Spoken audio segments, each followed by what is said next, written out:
Why? The engine is knackered. This is my BMW M5 competition. On the face of it, it looks like pretty much any other BMW M5 competition. It's got little dinks on the alloys. It's dirty. It's covered in bird crap. But it's hiding a secret, a sinister secret.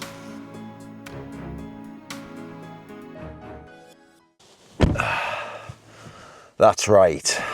I've had this car for a few years. Okay, she's a few years old. She's showing a bit of age, but she only did 50,000 miles, and I noticed the engine was making some troublesome noises.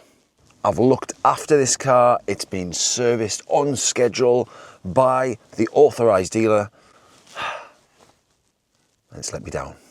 I've had nothing but good things to say about this car. In fact, check out one of my earlier videos. It was a rather successful video telling you guys all about the things I love about the car and some of the little things that I didn't like about it. But overall, my experiences have been great. I've treated it well, I drive it well, I don't drive hard. I've got a clean license, before you ask. I honestly planned on keeping this car for quite a few years. It's becoming prestigious after all.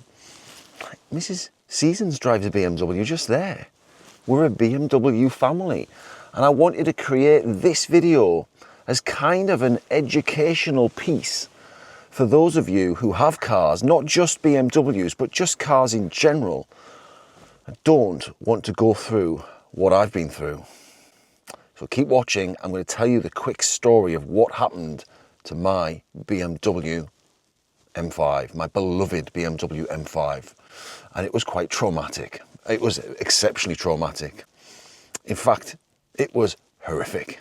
You'll have seen by the title that this beastly engine let me down. I was driving it randomly, out of the blue, 50,000 miles on the clock. I mean, that's nothing. Keep watching, by the way, because at the end of this video, I'm going to tell you guys the financial aspect of this, how you can avoid this happening to you, and the outcome. Did I dig into my pockets, or am I stuck with a useless car with no engine? Because I noticed the engine was making some sinister knocking noises. Took it into the BMW garage, and I was expecting probably something straightforward, like, oh yeah, I mean, I'm not very technical with all the moving parts of an engine, but actually Mrs. Seasons, she said, oh, that sounds like it might be the engine, and I just waved her away thinking, oh, she knows nothing about cars, and it subsequently turned out that it was the engine. The phone call was not good. I got a phone call from the main dealership, which I use up the road. I've serviced it through them since I've had the car. It's been serviced on schedule. I even had a service plan. In fact, the car had just been serviced about 3-4 months prior to this incident happening. Now, I just want to shout out the local BMW garage at Newcastle, Fenham Barracks, Lloyd's BMW. Freddie, you're a legend. He was a great guy. However, the first phone call with Freddie didn't go particularly well, because he phoned me up and he said, well, unfortunately, we've found some swarf. What the hell's swarf? I've found out now that it's metal filings. At the time, I didn't have a clue what he was talking about. They found some swarf in the oil in the car. And I thought, oh, well, that's fine. Just take that swarf out and top it up, and I'll be on my merry way. And he said, well, it's going to unfortunately mean that we need to dismantle the engine and find out what's going on with this swarf. I said, what do you mean dismantle the engine? And he said, well, actually, what we recommend in this case is a complete new engine. A new engine? I said, Freddie, it's done 50,000 miles. 50,000 miles. How could that even be possible that it needs a new engine? We're not talking about, and look, I'm sorry if I'm not being a car snob, we're not talking about a Ford Fiesta or Toyota Corolla. We're talking about an M5, a prestigious car. And we'll come on to it in a second. The big rookie mistake that Mr. Seasons had made. But yeah, toying away in my head, how have I got myself to a situation? The main element of my car, the actual fundamental part, the engine, is knackered, done, kaput. And I had loads of questions for Freddie. Like, what do you mean I need a new engine? He explained it all to me about when you find these metal filings in a car, it's never good. It means that something has failed in the engine and it needs to be investigated. But the situation gets even worse than that. Alarm bells started ringing as soon as the new engine was mentioned, because my head went a million miles an hour, and I'm thinking back to a conversation with Mrs. Seasons, and I'm thinking, why did I not get that extended warranty? I told Mrs. Seasons I needed an extended warranty. I told her it was only going to be about 180 to 200 pounds a month, and I said, look, Mrs. Seasons, if a couple of turbos go, it's going to cost some money. Did she listen? No. She said, Mr. Seasons, don't be silly. These things don't happen to these cars. They're fine. They'll keep going forever. You service it on time. You don't drive reckless, Mr. Seasons. I started thinking to myself, hang on, this just isn't fair. I've serviced the car. It's only done 50,000 miles. I've looked after the car. I haven't driven it recklessly. I told Freddie this. I told BMW in Newcastle all of this. And they said, well, what we're going to do, we're going to speak to BMW and we're going to put a case forward for you. We're going to try our best. But before we get to that, we need to take the engine out. I said, right, crack on, whip that baby out. Oh no, that's when the next bombshell hit me, because to take the engine out was going to cost nigh on £3,000. I think it was just under £3,000. It was going to take two guys a whole day or 2 days to take that baby out. And I said, right. I said, but we take the engine out, what we're left with. I said, I don't even know what stage we're at this point. And it all happened at the worst possible time. Don't these things always happen at the worst time? Mrs. Seasons had a family bereavement. We were supposed to be going back to China for 5 weeks to see her family and sort out some family business and have a little bit of a vacation at the same time, because she hadn't been back for years. And I was thinking, this just couldn't happen at a worse time. And I just want to stop at this point and just say, there's no sponsorship by the way, but just to say thank you for watching. And for the people who know me, I do a lot of fragrance content. So this video is a little bit out of the norm, but it's a story close to my heart. I've been holding on to it. I wanted to tell you guys where we're at with my M5. And hey, if you're into fragrances, you're probably going to be into cars as well, I imagine. But yeah, dilemma, big dilemma. It was going to cost just under £3,000 to take the engine out. And the worst part of it, Freddie said, you need to pay it. I said, hang on. This is where I think, guys, you really do need to stand your ground. I stood my ground firm. In my head, I wasn't happy that this car had let me down, and I felt properly, royally let down by this baby. So yeah, I stood my ground. I said, Freddie, I'm not paying the £2,800 or whatever it was going to cost. I said, I'm just not willing to do it. This is just not fair. I said, and what do we do when we've got the engine out? What happens then? His explanation was that BMW wanted to know what had caused the issue. Was it malfunction, or was it user error, or was it various other things? I suppose when you think about it, they probably wanted to make sure that there hadn't been any mods added to it, or it hadn't been driven too hard. I don't really know, but I kept saying, look, Freddie, you've serviced this car only 3 months ago.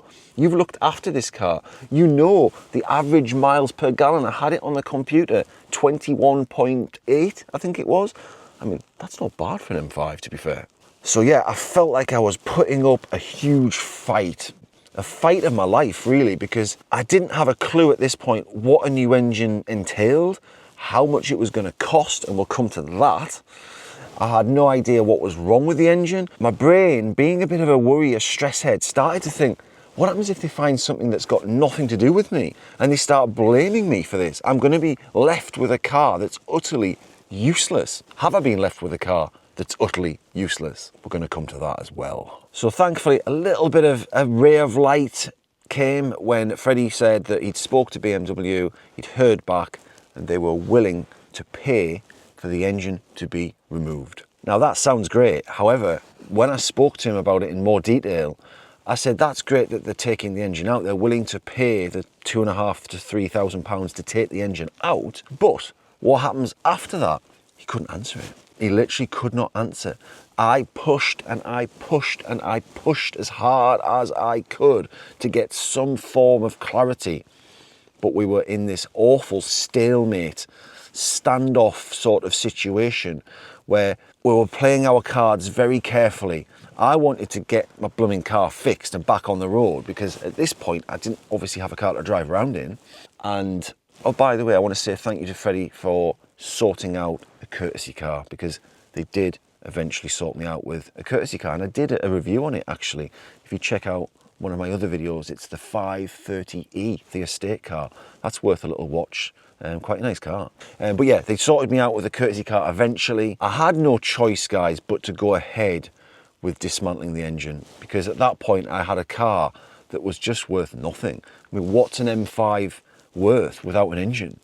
It's worth scrap, is what it's worth. I was in this awful position. I'm not going to go into all my financial details because that's private stuff, but it's fair to say there's some money at this point sitting in the car. Quite a substantial amount of money. And at that point, it was wiped out. So that's where we got to. We had to go on our trip to China, and we had to leave my car in the hands of Freddie at BMW Fenham Barracks, Newcastle, while they dismantled the engine.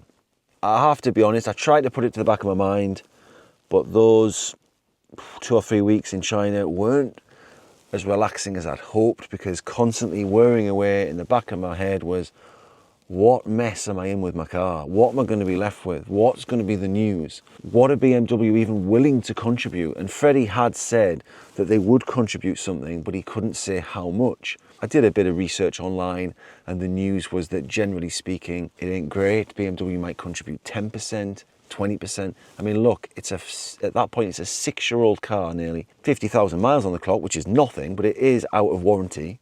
What do they need to do? My argument was, well, this isn't fair wear and tear. And that was what I kind of held on to, the fair wear and tear aspect.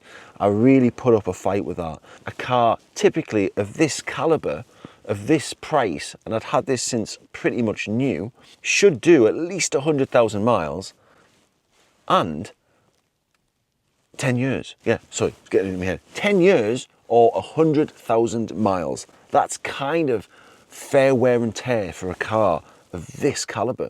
And when I'm talking about of this caliber, I'm also referencing Range Rovers, all the sort of 6-figure sum cars that are out there, Range Rovers, Porsches, any sort of prestigious car. They're expected to, there's an expectation of a certain level of fair wear and tear, and I just felt like I hadn't had it.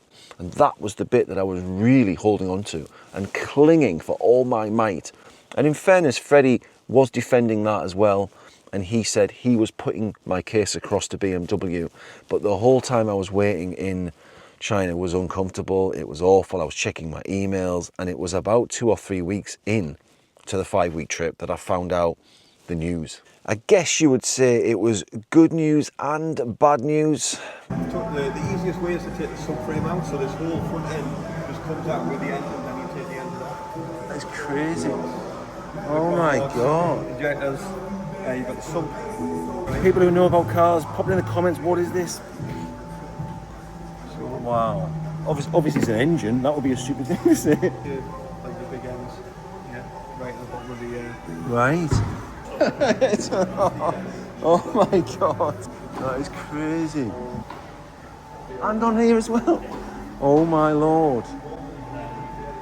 Is this it as well? That is your engine. That's the engine.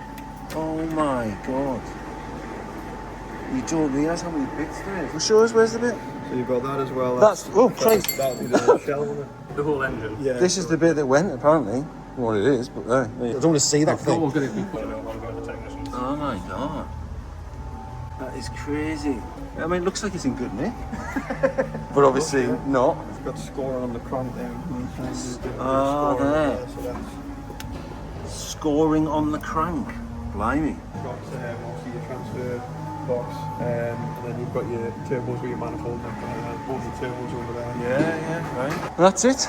sniffing out the part that had failed, and it was just a simple little ring gasket on the bottom end of the engine. Again, I'm not technical, but it was a small part. It was a bottom end failure, and indeed the engine, and it was recommended by BMW that both the turbos needed changing.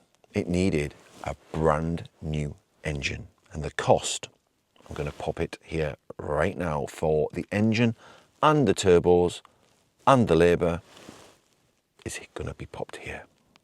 I'm not going to lie, I think my heart stopped for a second. I kind of went into a trance when that figure was shown in the email. In fact, yeah, I kind of almost shat my pants.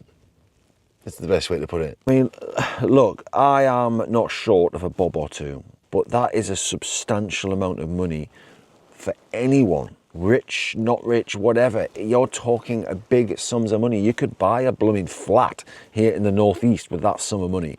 So it hit me like a brick. We're coming to the outcome. Well, I tell you what we'll do. I'll tell you what I decided to do. You know the figure that I popped down. I'll tell you now what I decided to do, what happened, and then I'm going to tell you at the end the outcome of how much money it actually cost me, and then you can decide whether I got a good outcome or not. The argument was I had no choice, the engine needed changing, they didn't even want to buy the car back off me, so I was kind of just in an absolute pickle. The engine had to go in, yeah, it had to go in. But don't just skip away yet, keep watching. I'm going to show you now a little bit of what happened. I actually was invited to go into the garage to see the process of the engine going in. So here we are at BMW Lloyd's Fenham Barracks. See if we can find Freddie. Hi, you all right?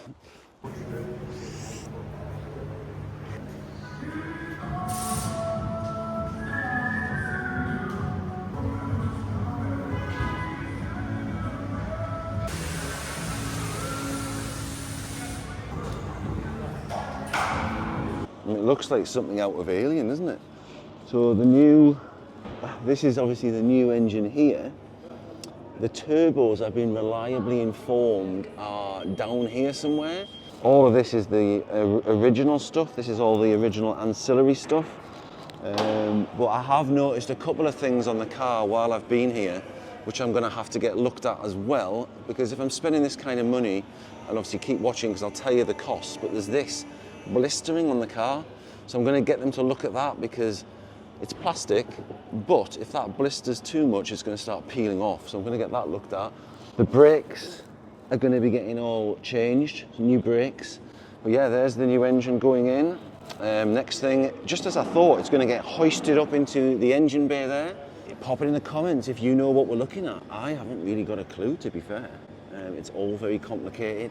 I know these are some sort of power units. Everything comes in twos. This is the drivetrain, isn't it? We're going to get it tip-top as best we can. The wheels will probably get refurbed somewhere else, to be fair, because the wheels are looking a little bit sorry for themselves now. The lacquer's coming off, so I'll get that looked at as well. But look at that. Engine, massive engine. So that's the new part. That's all the old bits. Apparently they've got like a team of technicians that are going to be taking it out to bed it in and do 200 miles in my beloved car. So that'll be interesting. And then they're going to include the first run-in service at about 1,000 to 1,500 miles. The next time we see this car, hopefully, she's going to be good to go. She's going to be ready. He thinks a couple of weeks. It's quite something. You don't realise how big these engines are. They are like something out of Alien. There's parts everywhere. Literally auxiliary parts, pistons, pumps, blooming crankshafts, ramp shaft, whatever the hell it is, I don't know, but there's so many moving parts to an engine. I didn't realise how complex an engine is and how tightly packed it is into that baby. But yeah, ultimately the engine was going in. Was I happy though? Well, look at my grey hairs, guys. How much did this actually cost? What would you expect it to cost based on the fact? Oh, something else to add as well is that the brakes needed doing at the same time. I knew the brakes were getting towards the end of their life after 50,000 miles. So I had to get the brakes done as well, which added nigh on another £2,000 for this bill. Oh, God. So yeah, it was all mounting up. Doesn't it always in life? It just hits you out of the blue, right in the old guttural. But yeah, it was a painful time. But stay with me just for this last part. I'm gonna show you guys the new engine, and you can tell me in a second whether I did the right thing. Okay, so we're back now. Will I sell it? Will I keep it?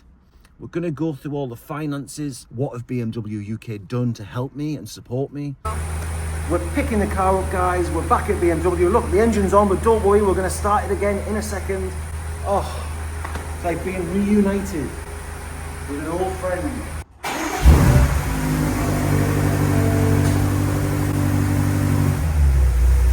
Look at that. All glistening. Oh, baby. It's looking good. Looking very good indeed. Happy to have it back. The engine's been done. I'm going to tell you all the prices. It's all coming very soon. I'm obviously very excited to get back in my beast. Here she is. Brand new. 617 horse. 2 years of good, happy driving. Fingers crossed, please. Happy days. I wish I could get rid of these stone chips, man. I wish it could stay like that. Okay.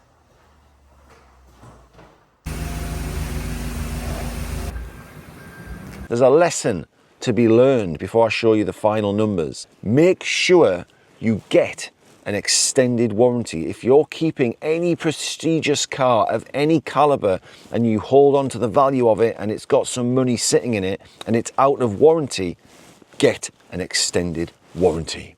The deal they came back with was, in my opinion, satisfactory. Here's the final figures. Did I get a good deal?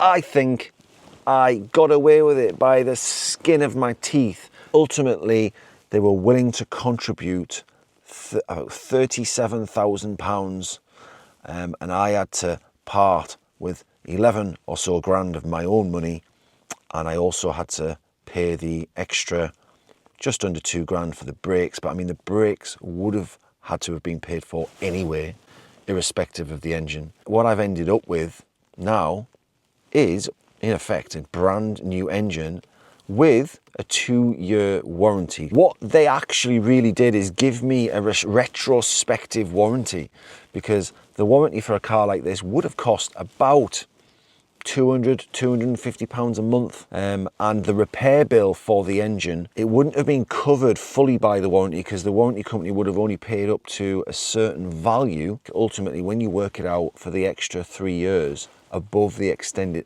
above the manufacturer's warranty, it would have worked out roughly that I've been paying for a warranty anyway. So they did me what was really a fair deal. Is that a good outcome? I would love to hear your thoughts. I'd love to hear of anybody who's had similar experiences with their cars. Have your engines let you down? Have your cars out of nowhere just failed? Seems to be a modern day thing. I don't remember these cars doing that back in the day. And on a side note, the first thing I did was get a warranty. I'm going to follow up with another video on my experiences with the car since I've had it back, because as you guys will know, or gals, you have a relationship with your car, and my relationship was really secure with this car. I loved it. Do I still love this car? That's the big $1 million question. I've had it back now a little while. I've been driving it. I'm going to follow up with another video on my experience subsequently. I hope you enjoyed this video. We got through it. Okay, that's all for now. Thanks for watching, and bye-bye. There she is.